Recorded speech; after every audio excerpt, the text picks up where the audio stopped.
Hello, in this video I'm going to show you how you can check is your Honor Magic V6 reported and added to the lost database on IMEI.info page.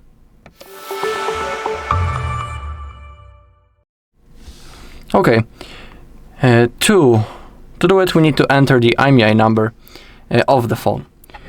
We have two ways how we can do it. You can check your IMEI using this method by typing this code in the phone app on the keypad. Or you can find the IMEI number on your phone packaging. Usually it's written on the edge or on the side. And then click on Check IMEI. As you can see, the Honor Magic V6 has appeared, and now we gotta keep scrolling down until we find the basic checks. They are completely for free. And then go to Lost Device Check. Okay, and now all you gotta do is to click on Check Lost/Stolen Status. And now we have the result that, for example, this device is reported in IMEI.info Lost/Stolen database.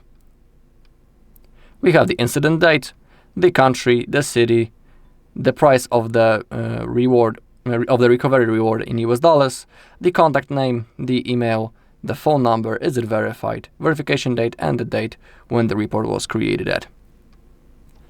Alright, and that's all in this video. Thank you all for watching. If you found this video helpful, please leave a like, comment, and subscribe.